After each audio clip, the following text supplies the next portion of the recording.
Welcome everybody to this concluding session of the Amsterdam Center for European Studies annual conference on differentiated integration.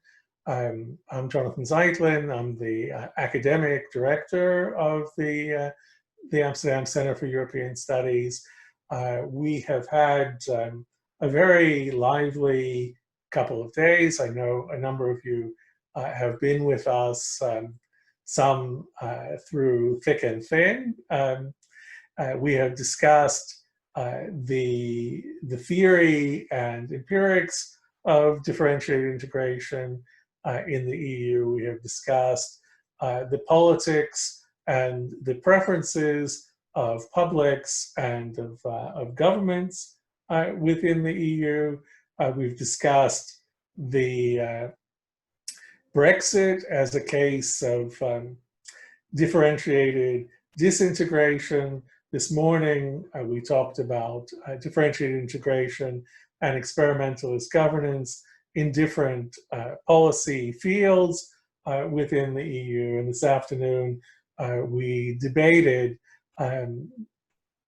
differentiated integration from a normative perspective. Is it a good thing or a bad thing, especially for democracy, but also for justice and solidarity within the EU? And so what we're going to do this evening is to take stock and to discuss what the implications of differentiated integration are for the future of the EU. The differentiated integration is a topic that has been widely discussed by academics, but it has periodically come prominently into the policy debate within the EU, and particularly the white paper on the future of the EU in 2017, and some of the speeches by the French President Macron have suggested that this could be one important future pathway for the EU. So what I hope that we can do tonight is to discuss also in relation to the previous panels and the findings of academic research, but also the perspectives of policy makers, where the EU is going in terms of differentiated integration. We have a distinguished panel here. Our first speaker is going to be Brigid Laffan. She is the director and professor at the Robert Schuman Center for Advanced Studies at the European University Institute in Florence. And she is also the scientific coordinator, together with Frank Schimmelpfennig, of one of the three Horizon 2020 projects that have been contributing to this conference, the InDivEU project. Our second speaker is Sabine Saurugger. She's professor of political science and now also director of Sciences Po Grenoble. And she is working in the EU 3D project, which is a second one of the Horizon 2020 projects studying differentiated integration.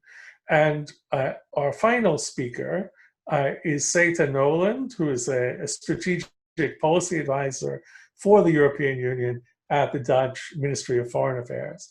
I should say that we originally were going to have a fourth panelist, that is Peter Kratochvil from the Institute of International Relations in Prague. I was also active in the third project, EU IDEA. Unfortunately, he is ill, probably with COVID-19, and can't be with us tonight. And I know that he's very disappointed, as he was very eager to do so. So here's the format for tonight's panel. Each of the speakers will have, let's say, 7 to 10 minutes for an initial statement presentation. Then I will maybe pose a few questions to them and also invite them to respond to each other. And then we'll open up to questions from you in the audience. And let me invite you to write your questions out and post them in the Q&A window that you will find at the bottom of your Zoom screen. And I will then read them out and direct them to the appropriate panelists. So without further ado, I'll pass over to you, Brigid. The floor is yours. You need to unmute, however. Good evening, everyone, and thank you, Jonathan, for the invitation to be part of this great panel to discuss DI and the future of Europe. So I think we're all agreed that differentiated integration, or what has come to be known as differentiated integration in the academic literature, is intrinsic to the EU today. It's a feature of the governance of the EU. And it's there because the EU has to handle a high level of heterogeneity and a high level of diversity. It is one and not the only mechanism or approach the EU has to handle diversity, but it certainly is an important one. Diversity in two senses: diversity of capacity and diversity of preference. So it is one way of the EU bypassing blockages that are due to either countries being unable or unwilling to participate in things that a significant number of countries want to do.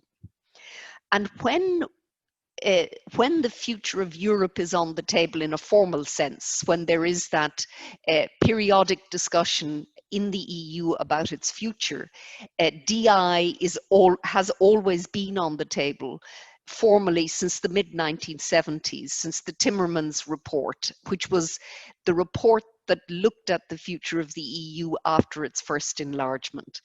And it's not surprising that has been on the agenda again over the last number of years. Firstly, that Commission white paper, where one of the scenarios, those who want more do more.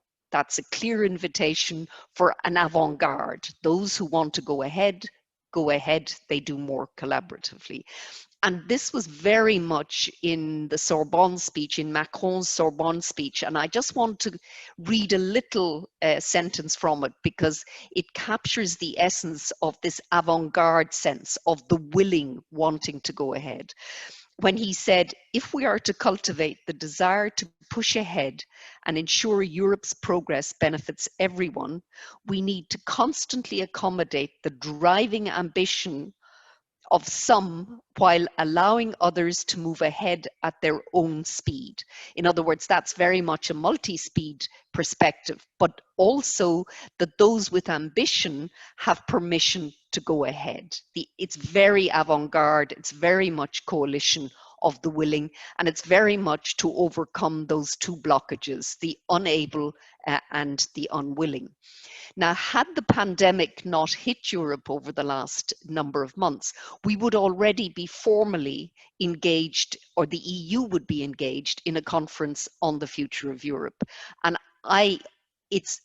the agenda for that conference has not been established because there are two problems: the pandemic itself, but then also the institutions have not agreed what the agenda should be, or the format, or the chair. But given that it was part of von der Leyen's initial offer to the European Parliament, I would expect over the next year or two that there will be a conference on the future of Europe, and inevitably DI will be on the table in one form or other. Now, in terms of what role is DI likely to play in future, and I think prediction is always best in hindsight, but what I think I would do first is distinguish between internal and external DI. In other words, DI within the EU and DI in relations between the EU and its neighbours. So in terms of internal DI, where are the areas that one is likely to see more DI, or a deepening of areas that already are characterized by differentiation? I would say the euro area. I think that there will be both the deposit insurance scheme within banking union, but also the issue of a stabilization mechanism for the euro has not gone away. The recovery fund, as we know, is very time bound. It's to do with this crisis, the health and economic crisis. But I think that's inevitably going to be back on the agenda. PESCO, coalitions of the willing, in terms of the defense cooperation, interoperability, basically trying to ensure that Europe's defense capability is used more effectively, because defense is one of the areas where Europe, the sum of the parts, is less than the sum. In other words, it really is, Europe performs very badly. Perhaps internal security in terms of Schengen. And then I would say the mechanism that's already in the treaties, enhanced cooperation, could well be used in a number of other areas. Although what's remarkable about enhanced cooperation is how little it has been used in the system, even though it only requires 9 states. And if you remember, a financial transaction tax has been muted under this, but of course taxation is not an area that you want differentiation, because you have free riders on the outside. There are no costs to them. Now, can I also say that I think Brexit has impacted on DI within the EU. Why do I say that? It has removed from the EU the country that is the champion of DI. It has left the DI countries, mostly are small. And I think that probably changes the power base and the power dynamics within the EU. And I would argue that Brexit has also allowed for the non-use of differentiation in a field that where I think it would have been absolutely essential to have it, and that's the MFF and the Recovery Fund. I see no circumstances under which the United Kingdom would have allowed the Recovery Fund be associated with the budget. And a bit like the fiscal treaty in 2011, the December European Council, I think the British would have ensured, or their veto would have meant, that the Recovery Fund would have been extra treaty and only the Eurozone. Now, that's obviously a claim I am making, but given the history of British attitudes to the budget and their performance on the fiscal treaty, I think it's a reasonable claim to make. So will we see many more areas characterized by differentiated integration internally in the EU? I'm not so sure. Now, moving then to external differentiation, and I think interestingly, Brexit also sharpens the discussion on external differentiation, because it has meant that the EU has had to look at and confront the different models it has with its neighbours. And if you remember the Barnier escalier of the different types of relationships that countries have, from the closest institutional relationship via the EEA, the Swiss relationship, which is less institutionalized but as close in many ways, the Turkish customs union, the Ukraine association agreement. Now, the EU is left with a very big question of what to do about the UK. Why? Because of the preferences of the UK under this government at this stage. It appears to me that the UK, if there is a deal, will have a weaker relationship with the EU as a former member state than either the Ukraine or Turkey. It'll be outside the customs union, it'll be outside the single market, and the institutional scaffolding of the relationship will not be association-like. It will be stronger than Russia. But that's a remarkable claim to make if you think about over 40 years of membership. And I do think that there is, in terms of the way in which the EU deals with its neighbourhood to the east, and now it will have a neighbourhood also to the northwest with the United Kingdom, and to the south with Turkey.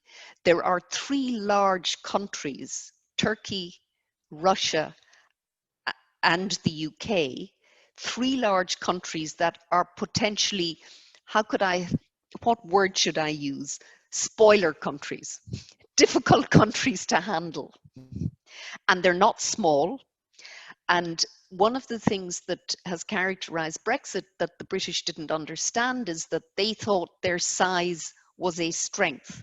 In fact, their size is more problematic for the EU, and therefore makes the EU more cautious in their dealings with them. So when I think of external differentiation, I could imagine over the next 5 to 10 years some form of wider concentric circle models to handle the dynamic of the three big spoilers, potential spoilers. And I'll leave it at that. Thanks, Brigid. That's a really a masterful agenda for discussion. I mean, I think we'll want to come back to several of the issues you raise. Okay, which policy fields may we see differentiation? Which countries within the EU are likely to be most involved in differentiation? You mentioned some of the East Central European countries who are emerging as new countries with, as what Frank Schulfennig calls constitutional reasons, as opposed to instrumental reasons for differentiation. There are which forms of differentiation or differentiated integration, opt-outs, closer cooperation, and of course the external dimension. So I think those are all issues that we will want to come back to. And now I will give the floor to Sabine. Thanks. Thanks a lot, Jonathan, and thanks as well a lot for inviting me to talk to you and to be part of this fascinating panel, and I'm sure a very, very interesting discussion. So what I would like to do is, as Brigid has pointed out already, differentiation is a fact. Differentiated integration is a fact of European Union, and it has also a very long story. It's an old feature of European integration. What is, however, fascinating is that we have learned a lot about differentiated integration academically over the last 5-10 years, which is surprising because, as Brigid said, differentiated integration is part of the history of European integration. Now, I think there are two things that we can take away from this research on differentiated integration, which will help us then to answer the question, what can we learn from it for the future of the European Union?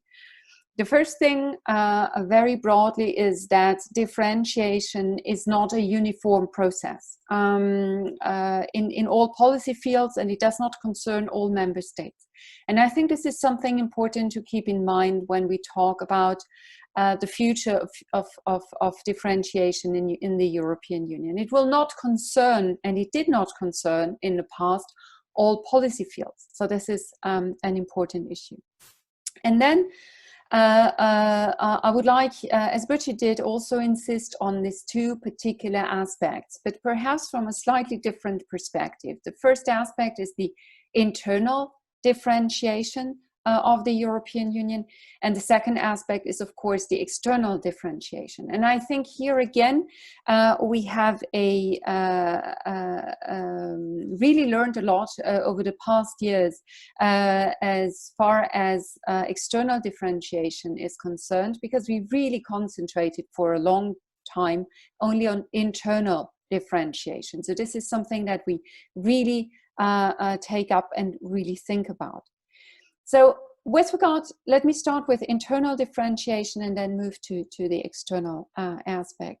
With regard to the internal differentiation, I think, and Brigid had pointed out in her talk, that internal differentiation is something of a consensus between member states and European institutions. There is, in all the papers, the white paper, the 2017 white paper, of course, but also in Macron's speeches, of course, and recently again in 2020 on the security conference in Munich.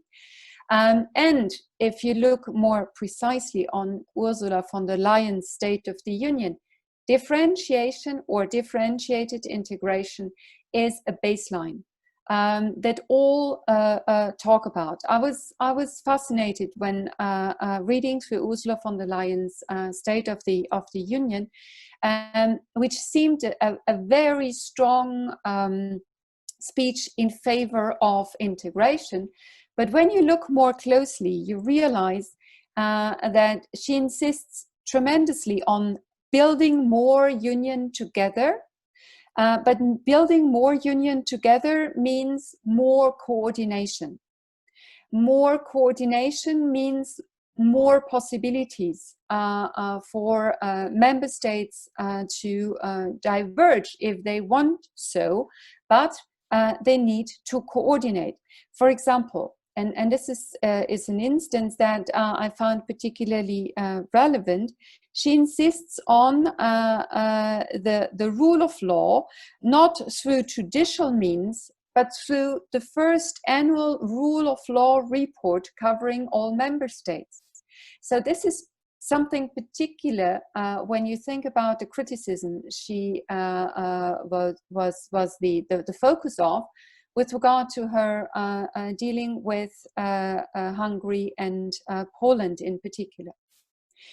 Member states, of course, foster differentiated integration, and Brigid has talked about the Brexit, which took away from differentiated integration or from differentiation one of the most fervent defenders of differentiation.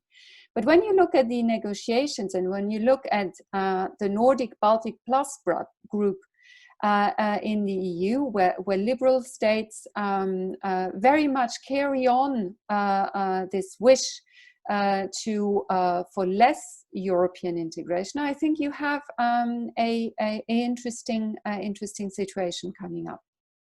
And then, of course, also, and this is my last point with regard to internal differentiation, the broader question of the rule of law.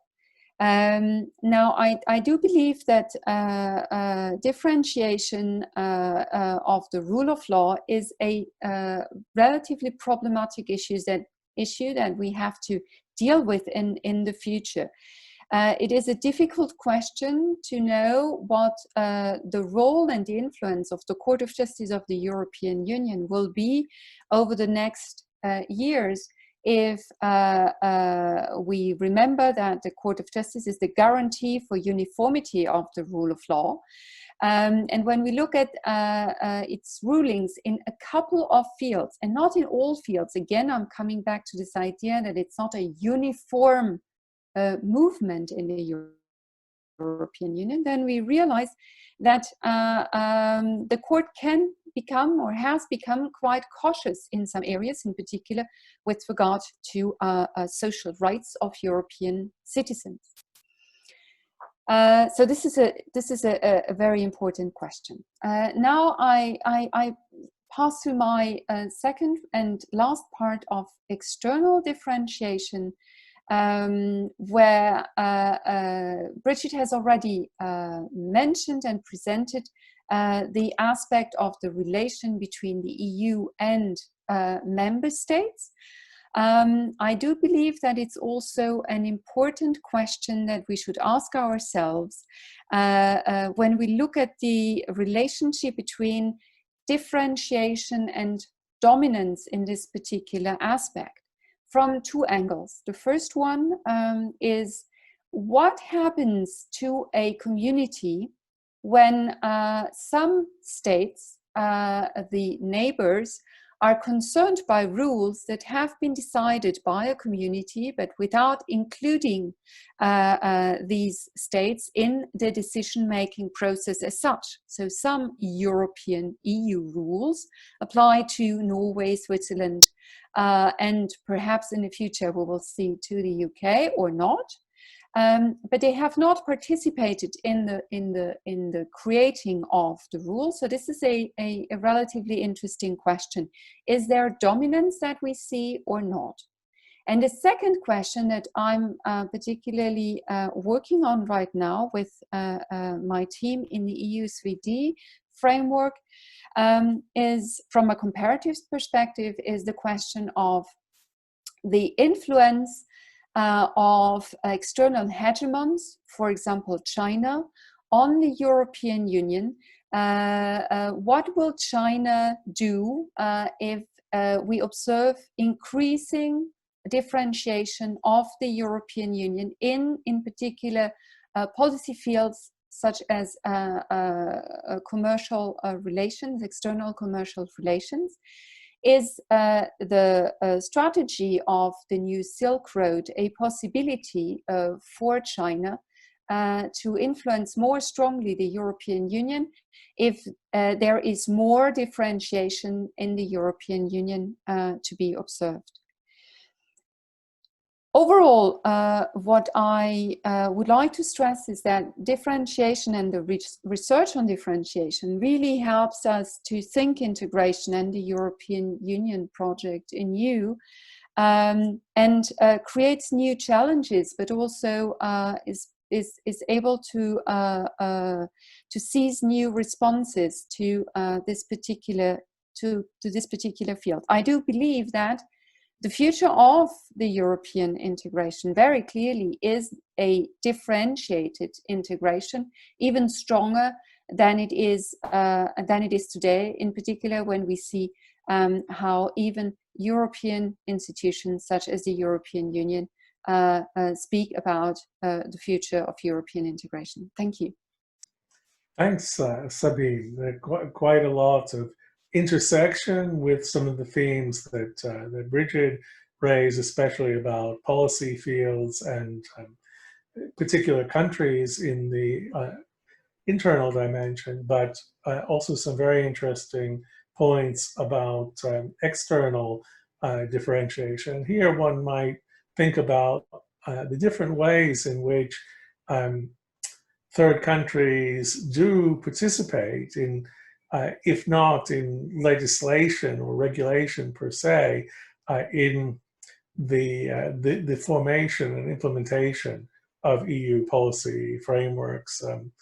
For instance, within the European economic area, but by no means only there. And I mean, Brexit is raising, but also calling into question some of the established ways that the EU interfaces with third countries around regulatory equivalence, for example, or adequacy assessments in data privacy. And one of the risks is that the politicization of the relationship between the EU and the UK and the exacerbation of the conflicts between them could undermine these mechanisms, which otherwise are used to bridge between different regulatory frameworks that have similar goals and produce similar outcomes, but through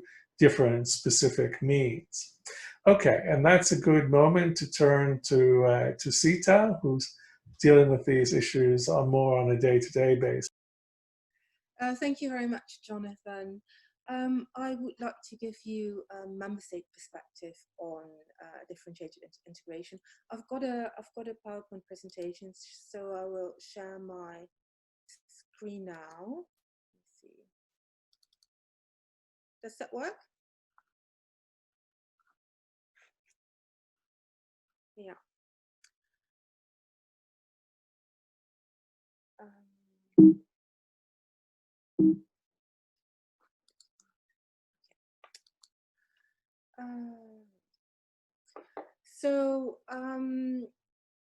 Regarding research on differentiated integration, so in let's say the past 5 years, discussions within our government have centered on 2 reports by independent advisory bodies.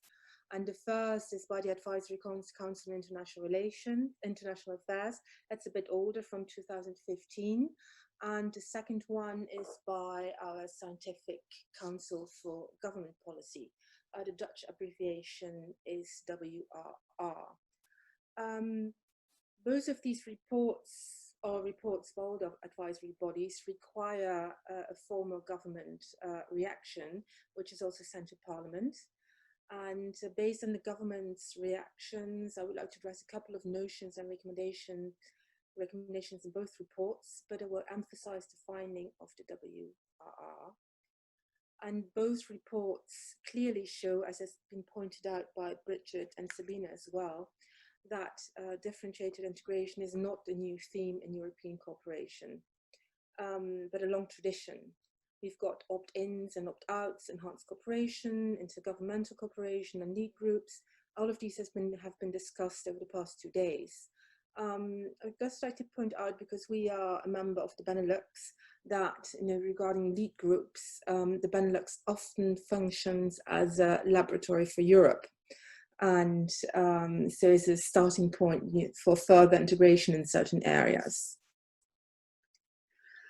Looking at the WR report, European Variations as a Key to Cooperation, the main thrust of the report is that the EU will have to offer more room for variation.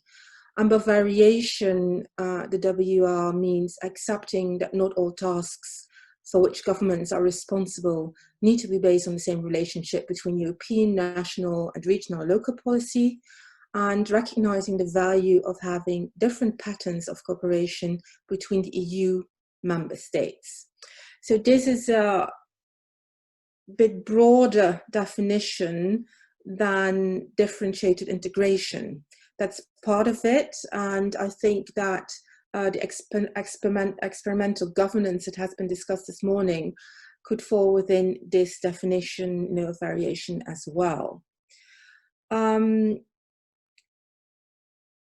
Variation should be seen as a starting point and not as a concession to break through deadlocks in negotiations, but as it should be seen as a different structural principle that should be taken seriously in decision-making process. And this is in line with the Dutch policy on European integration. The report further discusses 3 dimensions of variation, a policy-related one, a decision-making method, and the member state dimension. And also the scope for variation is explored in 3 areas: internal market, the euro, and asylum, migration, and border control. Variation is possible in other areas as well, but the report focuses on these 3 areas. I would first like to get into the view of the Netherlands, but more in general. And in our view, in some cases, variation may be necessary to achieve an effective approach to cross-border issues in a diverse EU.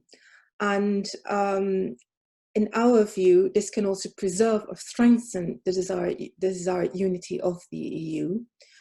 And variation builds and subsidiarity, proportionality, and these are guiding principles in the development of European laws and regulation. And building on these principles, you can get certain variations as well.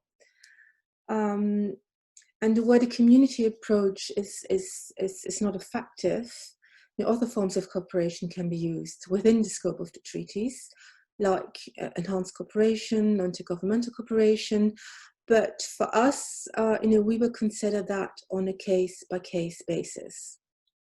Of course, variation has limitations and power limits and lower limits. And for us, there are certain preconditions for variation. First of all, it should not detract from the essential common foundations of the Union, such as the fundamental values enshrined in Article 2 of the EU Treaty.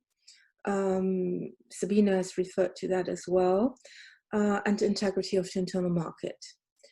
Secondly, we must take into account the institutional feasibility, transparency of the administrative model, and legal certainty for citizens and businesses. And thirdly, we must seek the greatest possible inclusivity, involvement, and transparency towards other member states and the EU institutions. Then looking a bit closer at the three dimensions of variations in the report. First of all, the policy content, and this relates to the scope for different interpretations per member state and how public interests, goals, and values can be achieved. And this includes using the right instrument to implement EU legislation. And there again, you look at subsidiarity, proportionality. You've got the better regulation agenda. The second dimension is decision making, and this ranges from intergovernmental to hybrid forms and community to supranational forms of decision making. And thirdly, the member state dimension, variation in membership. And this ranges from lead groups to opt-outs to all member states participation. And here we see a slight difference in views between the WRR and my government. So for the WRR, the EU's current problems demand that we no longer fixate on the community approach and the participation of all member states. In our view, the community approach is still very much valid, and we embrace it because it protects the interests of small and medium-sized member states and prevents the dominance of larger member states. And in choosing an alternative mode of cooperation, it will have to be considered whether this doesn't lead to a structural weakening of community cooperation as a guarantee for a union that safeguards the interests of all member states in a balanced way, including the coherence between rights and responsibilities that come with EU membership, and so also contributes to a level playing field. Looking at the areas of variation, so the WR looked at three. The first one is internal market. The WR and the Dutch government, we feel a need for a future-oriented and fair internal market that is ready for the digital age and contributes to European competitiveness and offers opportunities to entrepreneurs and citizens. And therefore, a more targeted policy is needed that puts the entrepreneur and citizen first and that actually solves experienced problems by means of a tailor-made approach per sector or subsector or region. And particularly in the very diverse services market, the benefits can be reaped from such an approach more than from only new horizontal European legislation. So we'd like to see variations that match the facts and needs in practice. And in addition, member states could pragmatically work together in smaller groups to improve the functioning of the internal market with support from the EU where possible. And we would see that in particular as far as operationally oriented cooperation between countries is concerned in the implementation of the internal market acquis. And of course, there is a risk of too great variation. So the level playing field remains a very important objective of the common market. Then looking at the second area of variation, research, that's the euro. The WR and the Dutch government as well, we think that more variation is very difficult to achieve. We already have, to a large extent, decision-making methodological variation. For example, the European Stability Mechanism, that's an intergovernmental institution based on an intergovernmental agreement. And in my government's view, such an intergovernmental approach can also safeguard democratic legitimacy through the involvement of national parliaments. So variation or differentiated integration doesn't necessarily mean, I think it has been mentioned in other panels, that the democratic legitimacy is of a lower standard. And finally, the third area of variation is asylum, migration and border control. And and variation in various forms of policy content, decision making and membership is already frequently applied.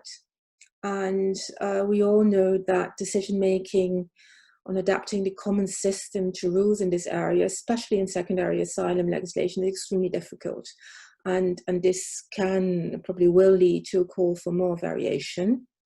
Our view is that certainly in the area of immigration and asylum, harmonization of laws and regulations remain an important goal to guarantee an equal approach by the member states and solidarity between the member states.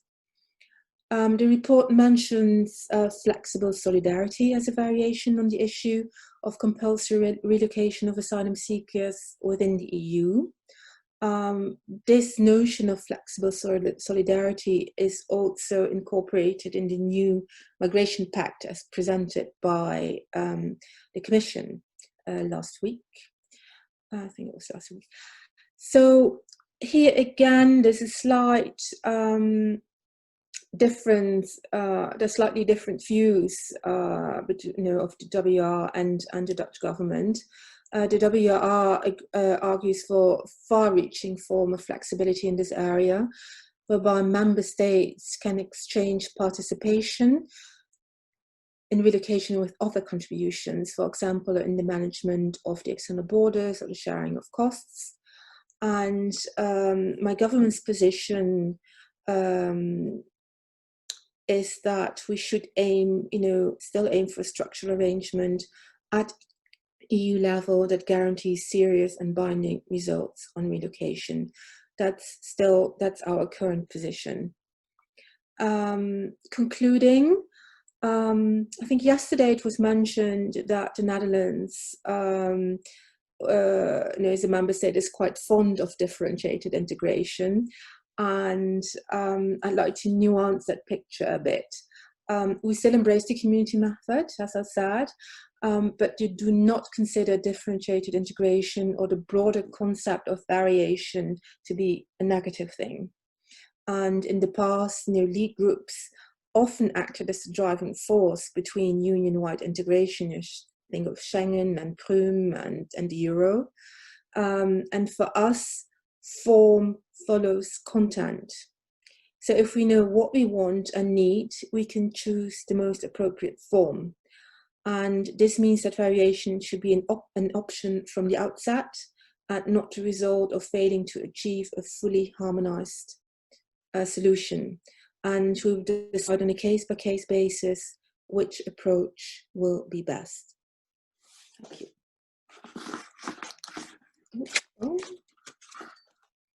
Thanks very much, Ceta. That is very helpful to focus on the WRR report and the government's response to it, and I think it very nicely illustrates some of the paradoxes or even contradictions of the debate around differentiated integration. So the Dutch government likes the idea of flexibility, of variation in principle, but when we come to the let's say, big ticket items, the community method, the internal market, deepening of the euro, euro area governance, flexible solidarity in migration, there basically the reaction is one of skepticism. I mean, I guess one could bring in a couple of subsidiary areas, such as you know, membership of the Schengen zone. The Netherlands remains one of the countries who is setting high thresholds for new member states like Romania and Bulgaria to join the Schengen zone. And probably, I mean, as somebody living in the Netherlands and following Dutch politics, my sense is that the area where the Netherlands might be the most enthusiastic about differentiated integration in the closer cooperation form is defense. So the Netherlands would like to see more defense cooperation among member states within the EU, and if necessary, in various ad hoc forms, and presumably through PESCO. So I will ask you whether that is a picture that you recognize. I'm trying to show a mirror back to you. So for all three of the panelists, I guess let me pose a number of initial questions for you to react to. First, which are the policy fields where we think that differentiated integration is likely to move forward? I mean, defense might certainly be one. I wonder about the euro area. Brigid mentioned, on the one hand, deepening of banking union, the deposit insurance scheme, but also the fiscal stabilization function for the Eurozone. For banking union in general, I wonder how stable the opt-outs of non-Eurozone member states will be. Already, Bulgaria and Croatia are associating themselves with the banking union. That is partly to do with their applications to join the euro. Romania would like to join them, and this morning I talked about the kind of two-tier system in which rules for banking regulation are made in the European Banking Authority with all 27 member states, and that applies for the internal market. But the institutions of the banking union, including for banking supervision, are only for now for the euro members. And I wonder how viable that will be with a smaller number of member states. Equally, is differentiation basically going to be the province of a very small number of member states? Denmark as, let's say, what we could call Norway inside the EU, Sweden to a lesser extent, Ireland to a lesser extent on certain issues, and then the three member states in Central and Eastern Europe who are having more and more constitutional conflicts, especially, but not only, around the rule of law with the EU. So that would be particularly Hungary and Poland, but also the Czech Republic. So maybe I'll ask you to respond to that in a first round, and then if we have time, I will also come back to questions about Brexit and about the response to the pandemic and how those influence differentiation. So let me, Brigid, I'll give you the floor first. We'll take the speakers in the order that you presented. But let me also ask the attendees, please start posting your questions in the Q&A window. And after this initial round of discussion, then we'll take your questions. Brigid, you need to unmute. You need to unmute. I think one of the things we should discuss is, in terms of the member states, does the EU have a core, and how hard is that core? I think there is a core in the EU, and if I were to think of it in terms of an onion, then at the core of at the center, it would be France and Germany, and then surrounded by the countries that are involved in most EU policy regimes. And so I regard that as a core. In terms of the opt-out countries, I think Denmark and Sweden will continue to be opt-outs. I can't see either of them joining the euro. And I think domestically, I can't see the Danes unblocking, moving from opt-outs to try to get more opt-ins. Simply domestic politics won't allow.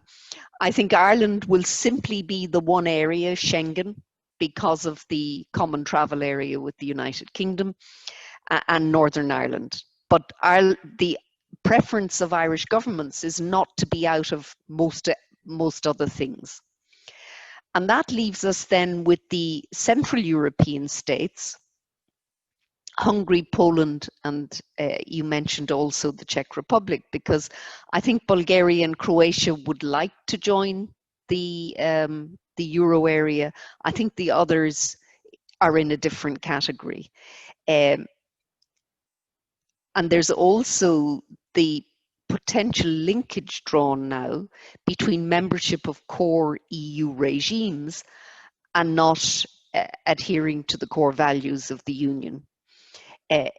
If, particularly for Hungary and Poland, if this was episodic and there was light at the end of the tunnel, that domestic politics would eventually bring these countries back fully into the democratic fold, and it's more likely in Poland than in Hungary. That's one thing, but it could be that the EU faces a real challenge for a long time of the authoritarians at the table, and for me that is the issue of conditionality in terms of budgets and all of that. I think it's very serious. I think it's probably the most serious challenge the EU, one of the most serious challenges the EU faces. So I don't expect to get a lot of differentiated integration among those countries that are involved in most of the rest, other than in defense, where I think it will be very much driven by coalitions of the willing in different ways and in different fields. In terms of the euro area, I think obviously, as you talked about, the single rule book, the European Banking Authority, will banking union eventually consist of all of the member states? I'm not so sure, because the banking union really is about the stability of the euro area, and I'm not sure the ECB would want the supervisory authorities would want to have to supervise banks of countries that were not likely to join the euro. So again, in terms of the euro area, I will reiterate the challenge of a stabilization function. That will remain a core issue in the euro area, whether or not the euro area can respond to it. So much more differentiation, not that likely, other than the areas we've already discussed.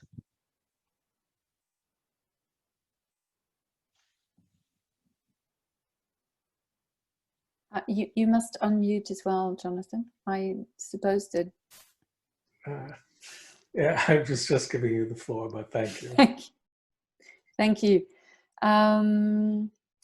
I slightly disagree, but not fundamentally. I slightly disagree. I disagree because I do believe that we have to look beyond those main issues, which are migration and refugee policy, EMU, and defense or foreign and security policy.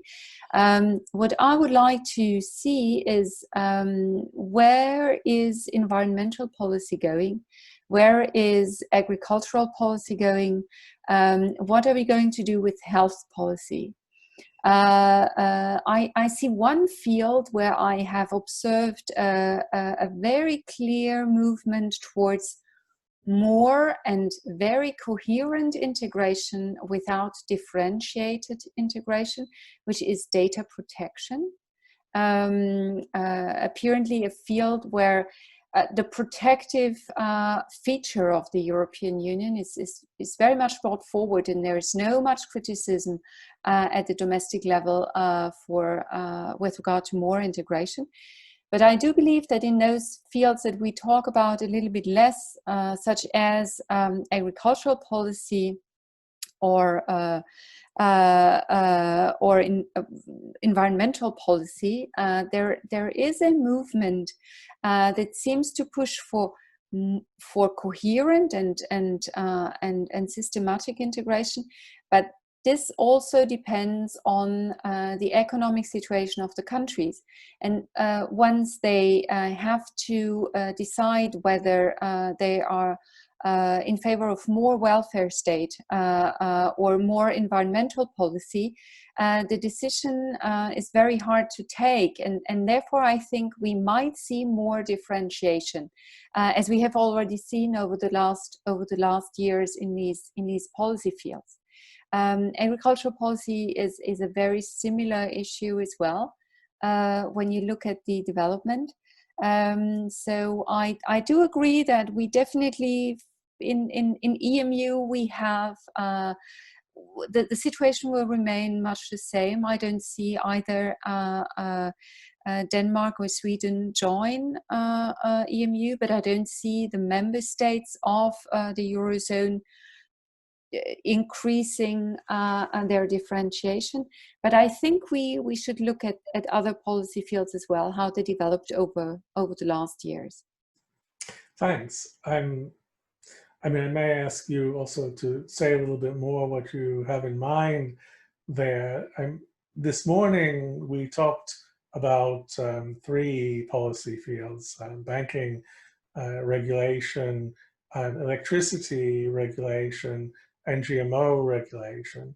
And I guess in terms of the debates about what the EU should do for climate change and energy transition, maybe that is what you are thinking of a bit, the reluctance of big coal-producing countries like Poland to commit to ambitious decarbonization goals. But the only area where we really have seen differentiation, I would say, in environmental policy or environmental risk regulation is the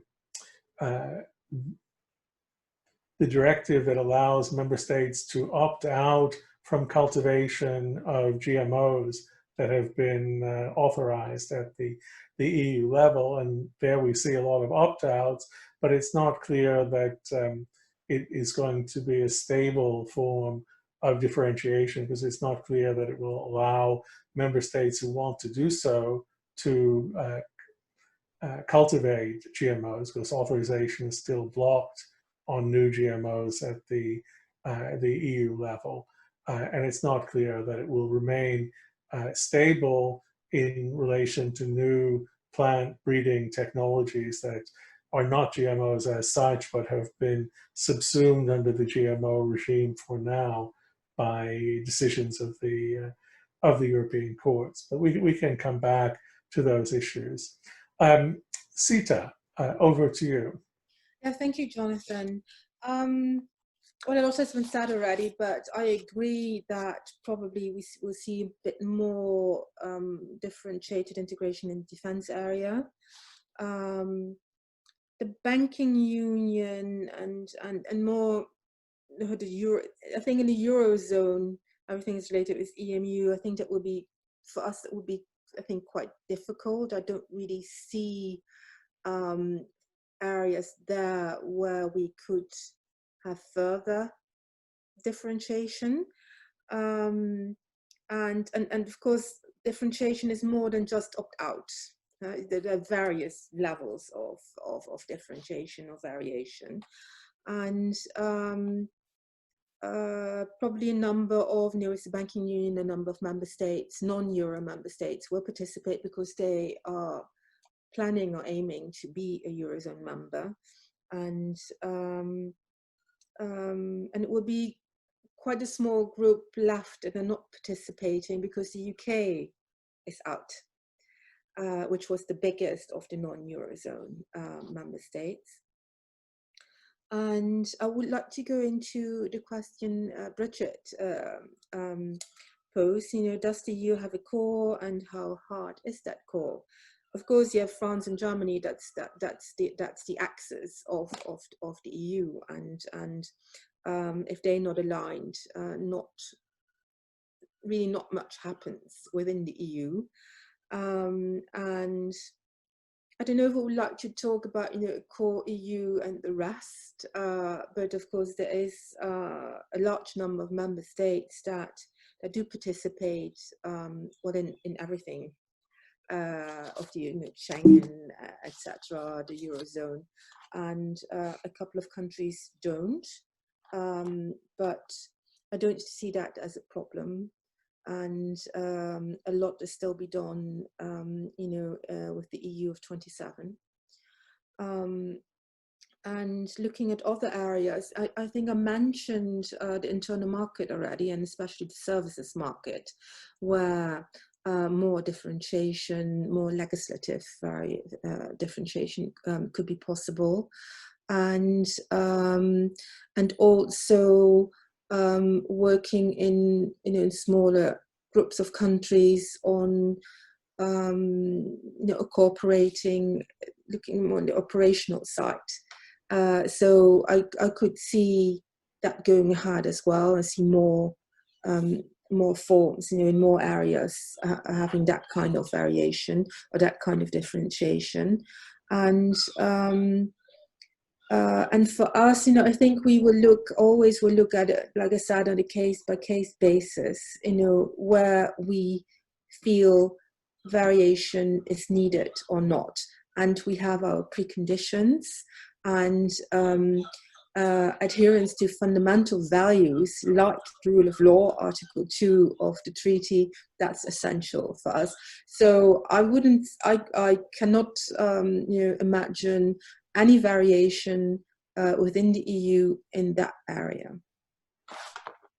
That seems to be a consensus among many of the commentators on the EU, although sometimes it has a very strong normative valence as opposed to, let's say, an analytical valence. In other words, that people feel there should be no differentiation in adherence to the rule of law and the fundamental values of the EU, whether or not in practice that will be sustained and through what mechanisms. I mean, Brigid talked about the difficulties of establishing rule of law conditionality.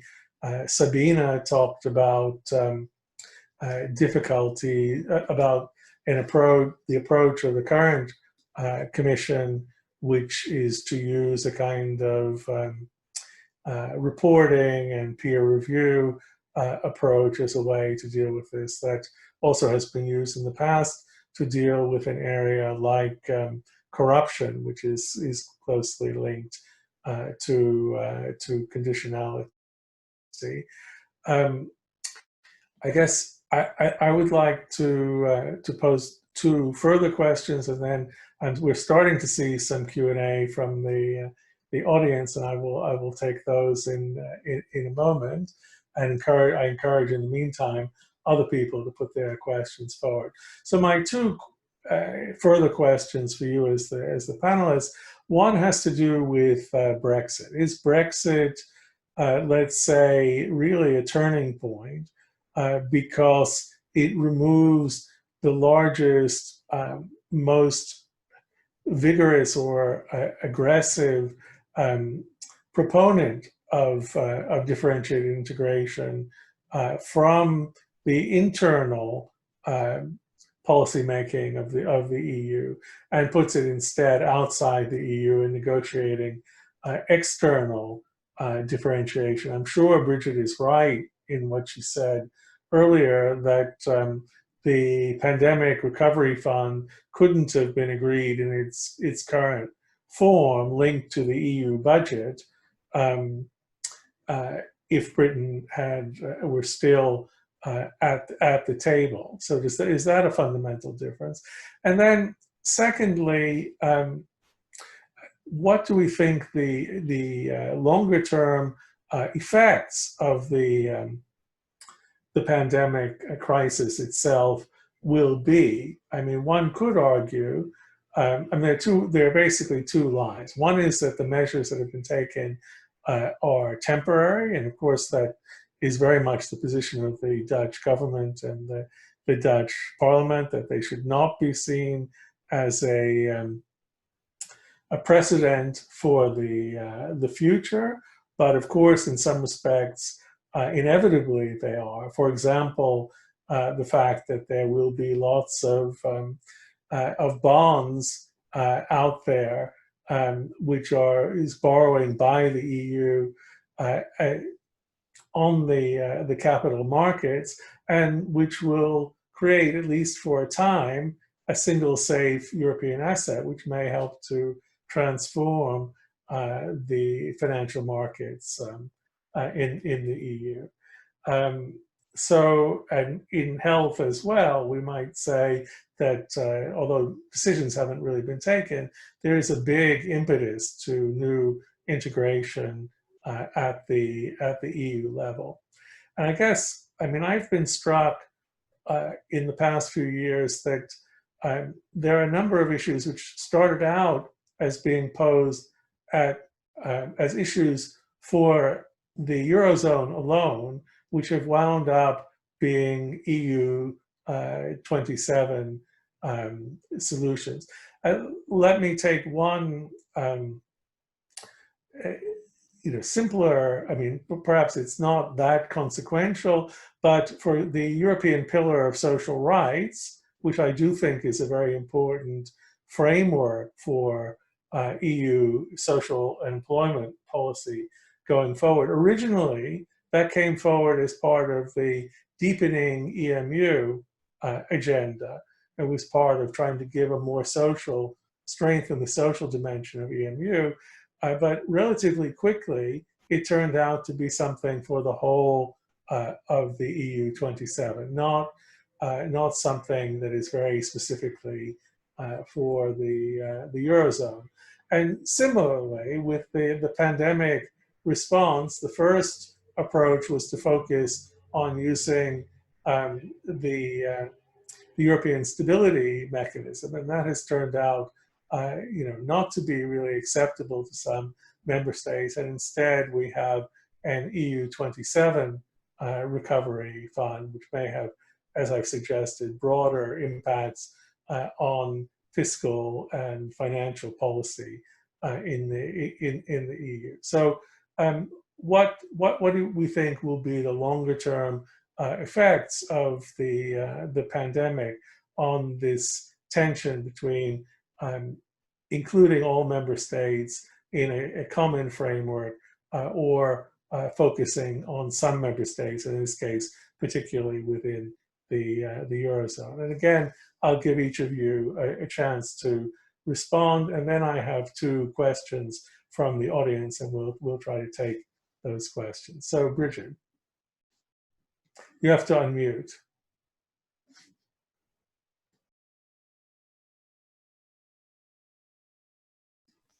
So firstly, on Brexit, is it a turning point for DI? I think yes, in two senses. One, that it has removed the largest proponent of DI from the system, and therefore all of the other states are smaller and less powerful. But it also has sharply exposed, in my view, the difference between internal and external DI, which is not something that I think the United Kingdom was as aware of, because I think in London, Brexit happened, and the model they had in mind, and particularly Theresa May, because of Justice and Home Affairs, she thought it was opt-ins in reverse. But of course, the British have discovered that being a third country is very different negotiating with the EU than being a member state, because when you're a member state, the system will try very hard to accommodate your preferences and your issues and your problems, much less so when you're on the outside. So I think it's been quite a painful lesson for the UK in the difference between opt-outs within the EU and being a third country and the relationship with the system. And so I think in that sense, yes, it has it's a turning point in that sense. In terms of the longer term effects of the pandemic, I would say firstly that when there is a conference on the future of Europe, as there will be, health will be on the agenda. It would not have been on the agenda without the pandemic, and that requires treaty change. And I would expect health to move from being this, that the EU complements what the member states do, to having a stronger coordination capacity at EU level, but in very limited areas, because health is local. It's not, health is local, it's national provision. But I do think pandemic planning, stockpiling of strategic, probably medicines and PPE and all of that, then I do see an EU role. And in that sense, the pandemic has made a big difference. In terms of on the financial side, so yes, it's temporary, but I think it's really important that the recovery fund is used well and wisely. If it's seen not to be used well and wisely, it will be extremely difficult politically in the future to make the case for any stabilization function. So I think a lot will depend on what actually happens with the recovery fund. I think the stakes are very high. But in addition to what you mentioned, Jonathan, in terms of the bonds and the safe assets, another impact of the recovery fund is that, in my view, the EU budget will require an additional own resource beyond GNI. And I think that is transformative. I think the own resources will be back on the agenda, and the EU will need an EU own resource. And what that is will be very contested, but I think there's a strong pressure will come as the recovery fund has to be repaid, and the pressure on the own resource side of the EU budget comes into play.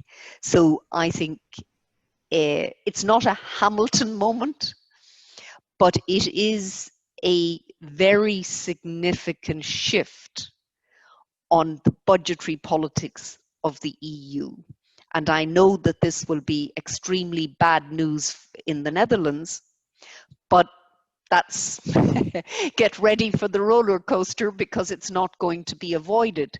And again, I think, and here, if I just may make one comment on the Frugal Four, had the United Kingdom been in the EU, those four states would have had much more cover in that negotiation than they ended up having, because none of them were willing in the end to veto the recovery fund. And I think that was very wise.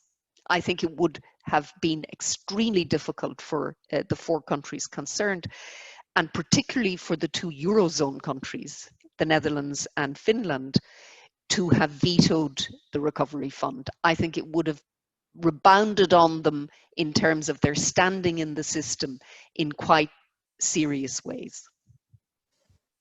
Thanks. Now I give the floor to Sabine. Thank you. Two interesting questions. Is Brexit really a turning point with regard to differentiated integration? It is absolutely a turning point with regard to differentiated integration, because it creates other groups, subgroups. The Frugal Four is one, but the Nordic Baltic Plus is another group. And those groups, while existing and coordinating, lack the power and the capacity to change the debate fundamentally. Once you have a Franco-German agreement on an issue, without the UK supporting the Frugal Four or the Baltic Nordic Plus, it is nearly impossible, politically speaking, to veto, to play the same role of slowing down or imposing differentiated integration or differentiation. So I think, yes, it is definitely a turning point. The longer term effects of the pandemic, very quickly. I do believe the longer term effects of the pandemic are of course to be felt in the financial field and in the health field. But I think we are facing now an economic crisis that is unprecedented and has nothing to do with the 2008 financial and economic crisis. And I do believe that this situation will definitely be a factor for caution amongst member states once they have to commit themselves in expensive policy fields that they would like to contribute to, they would like to develop, but they have a welfare state problem at the domestic level. And I do believe that this is opening the floor, and that I'm not very good in saying what will be in the future, but I'm convinced that this is a moment where we will see many member states, and we saw it with Italy already, slowing down a number of integration processes because they are too costly for the welfare state. Thanks. Okay, Ceta, and then we turn to we have 5 questions from the audience, and I will, most of them are for all panelists, and then I'll present them and give you a chance to respond each in the end. So Ceta. Thank you, Jonathan. On Brexit, yes, of course, I have to admit we miss our British friends, especially in the budgetary area. Is it a turning point? Yes and no. In the budgetary area, the financial area, yes, because the largest member state, largest like-minded, from Dutch perspective, largest like-minded member state on budgetary issues has left, and it will be more difficult for us, to get certain things, to push certain things through, or stop certain policies. Then the longer term effects of the pandemic crisis. I agree with Brigid that probably in the area of health, we will see some movement, and then it won't go any further than coordination.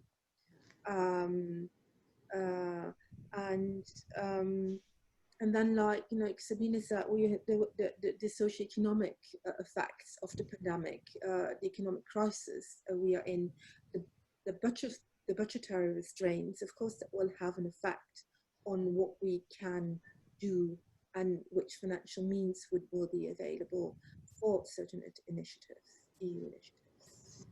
Okay, thank you. And now the audience has been very patient. I want to present your questions and then we'll get the panelists to respond to them. So Ceta, there's one question for you specifically, so I'll read that out first. The others are all for at least several of the panelists. And that is from Stefan Teller, who asks you to explain the Dutch government's position on Romania joining the Schengen zone.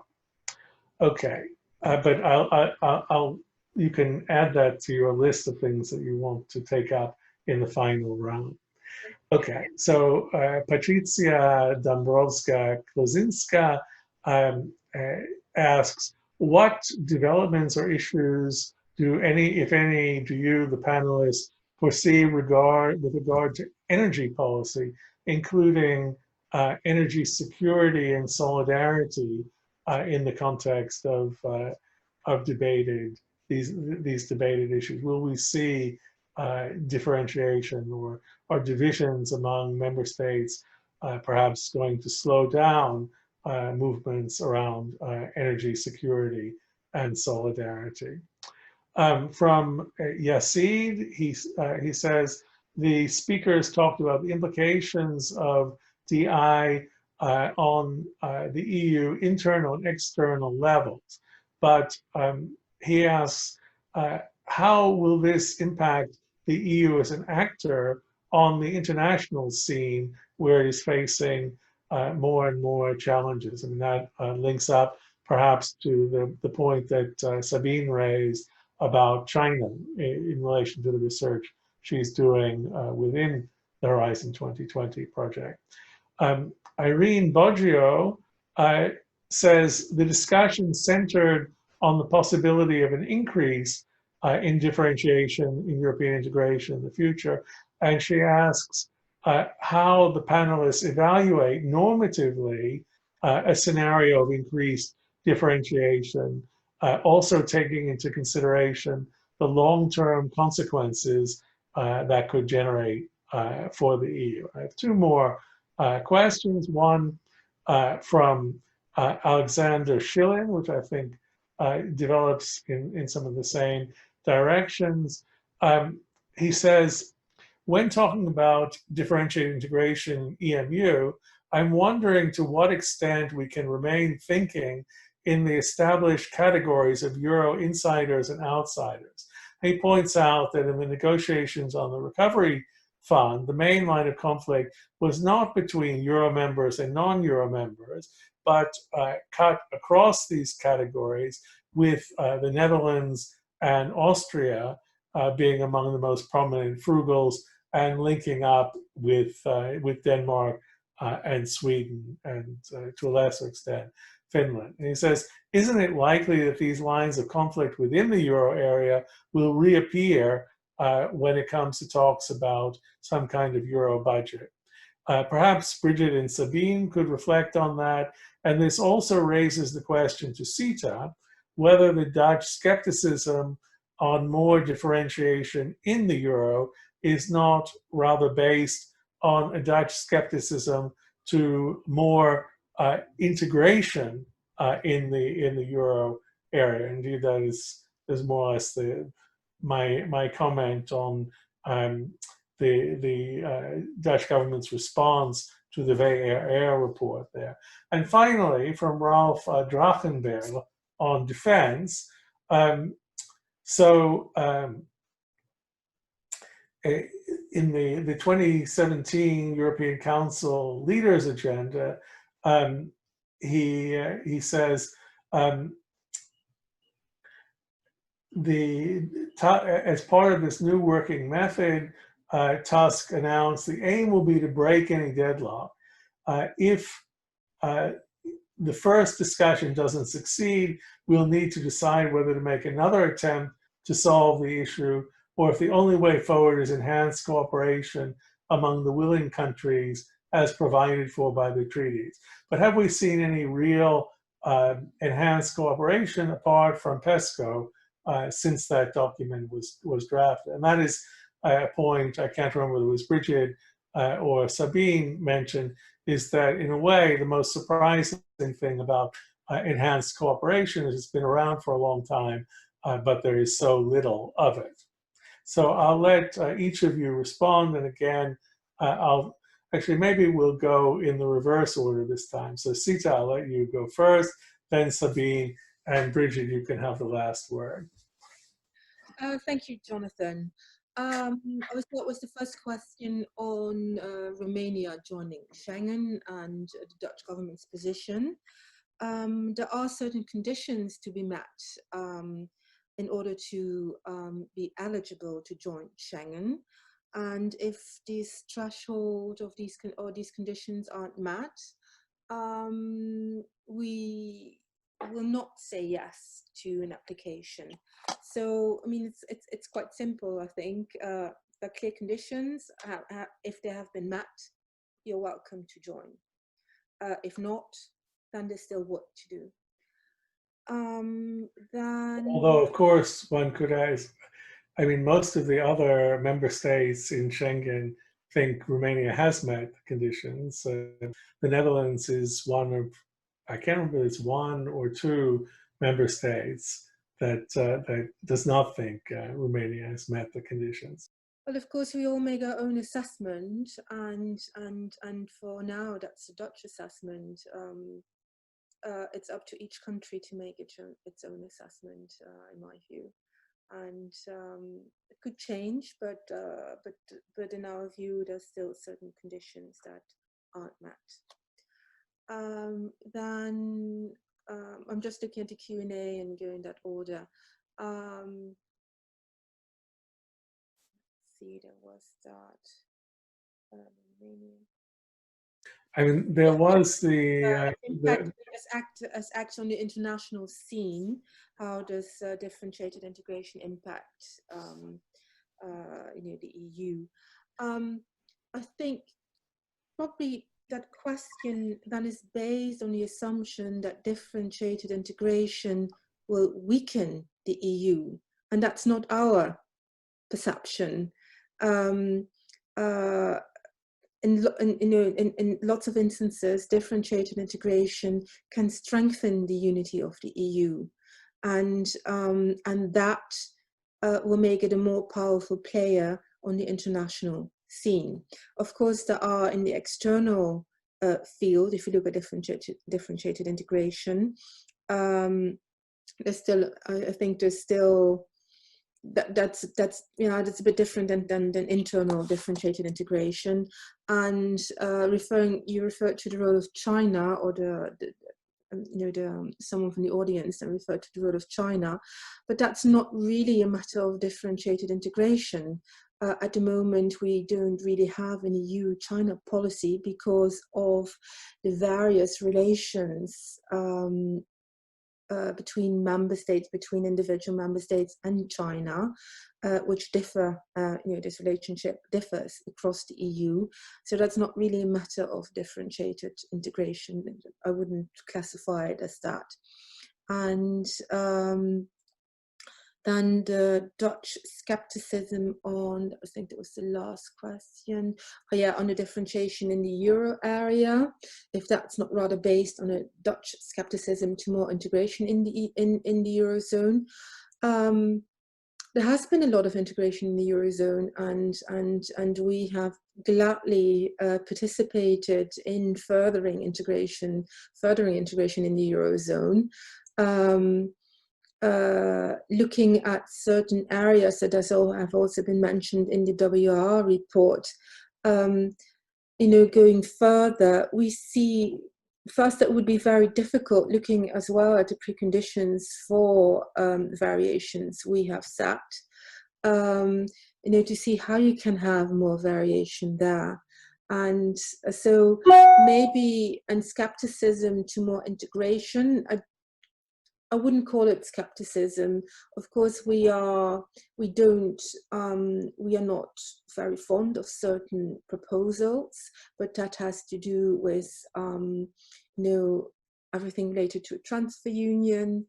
But that doesn't equal being skeptic to more integration. I think we've gone a long way in the Eurozone area, as far as integration is concerned.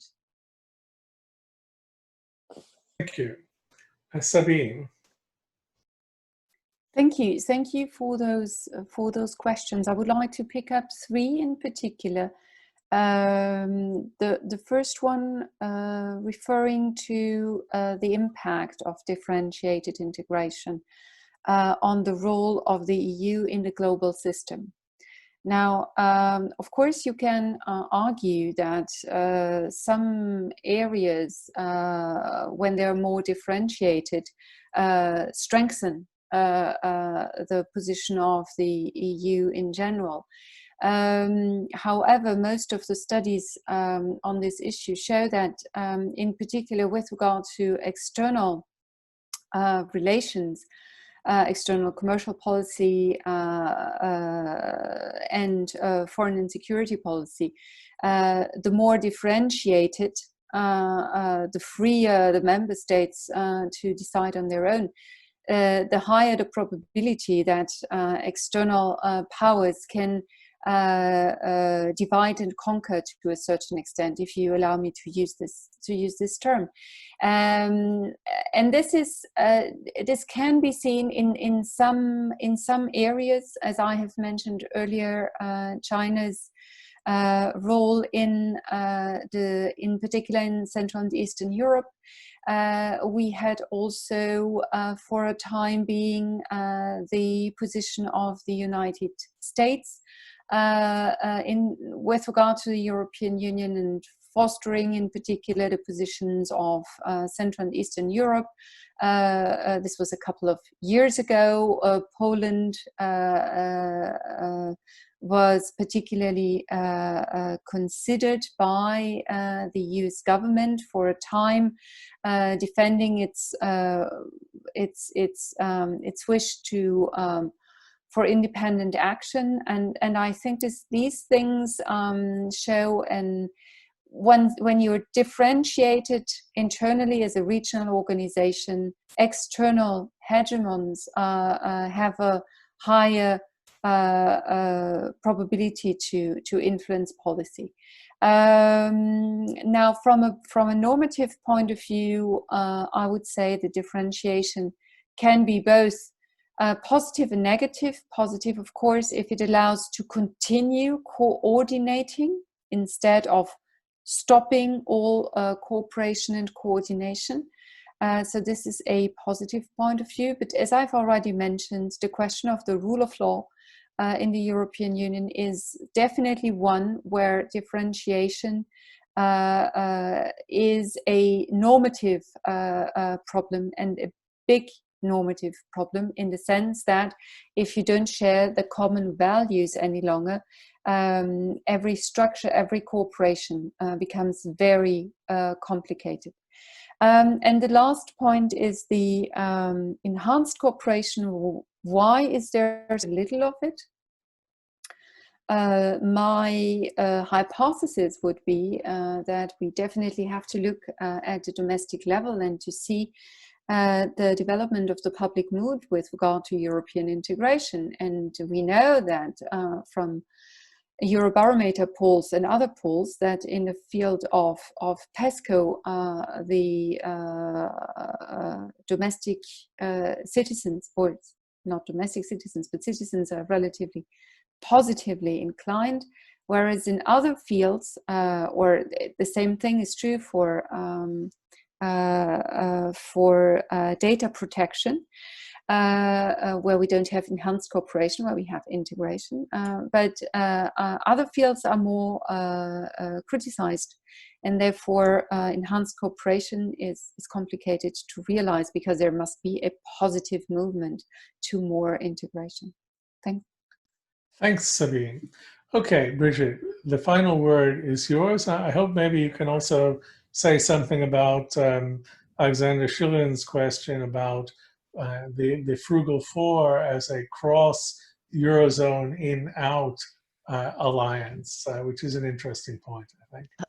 Okay, well, firstly, can I apologize on energy security? I simply don't know enough about energy policy to address that question, and I don't think any of us have, so apologies. on DI in terms of the international role of the EU in defence, and I'll take those two together. I think the problem in terms of the international, a challenge in terms of the international role of the EU at the moment is not differentiated integration, but rather the decision rule. I think the recent example of the inability of the EU to sanction Belarus, the elite in Belarus, because the Cypriots vetoed, I think that is extremely damaging to the EU and its role in the world.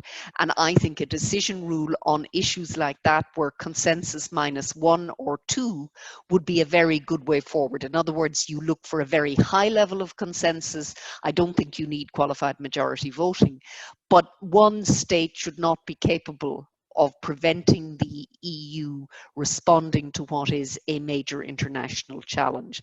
In terms of defence and more generally, I think there will be enormous pressure on the EU to respond to the world beyond, in whatever form that takes, because Europe finds itself in a pretty disturbed neighborhood with a lot of challenges, living in Italy with the Mediterranean, Turkey. There are a lot of tensions, the MENA region. So I think it also depends very much on what happens in the US election and what happens NATO and the transatlantic relationship, which would improve under Biden, but the American under Obama had pivoted to Asia.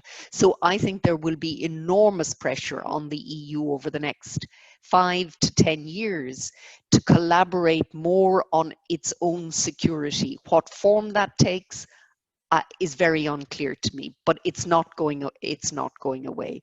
Then the two remaining questions on how do you evaluate normatively differentiated integration, I think I have a pretty clear benchmark, and that is provided it's an open system. In other words, any country can join when they want to and when they're able to. I think that then you can defend avant-garde of one kind or the other, but there should be no pressure on, for example, the Danes to join the euro, but equally the system, the Eurozone, should be open to those countries that want to join eventually. And then finally, on the EMU insiders-outsiders question, which is a very interesting question. So I would say there is an important distinction between insider and outsider, Eurozone, non-Eurozone, because sharing a currency implies a much deeper level of interdependence of financial systems, etc., than not being in the Eurozone. So there is a big difference between membership and non-membership of the Eurozone. But the flanking policies that go with that, one should expect to have cleavages, and there are within the Eurozone. And so it doesn't surprise me at all that you get this cleavage involving 2 Eurozone members and 2 non, the frugal 4. I think that's budgetary politics that has impacts on the Eurozone, but there is still an important distinction between insider and outsider when it comes to the Eurozone, and I think that holds. And looking at my notes, that's it. Thanks very much. And so I think it just remains for me, first of all, to thank all the panelists for a very lively and stimulating discussion, to thank you, the audience, for your participation, and also over the whole of the conference. And finally, I'd like to thank the ACES office, Gijs van der Star, Lisa Saris, who have been the technical hosts, who've sent out all the Zoom links, who've made this whole system function. And I look forward to seeing many of you in person, hopefully sometime soon, but if not, on future online events that ACES will be organizing in the coming months. So also, if you're not on our mailing list, write to the office and we'll be glad to put you on. Thanks, everyone, and good night. Good night.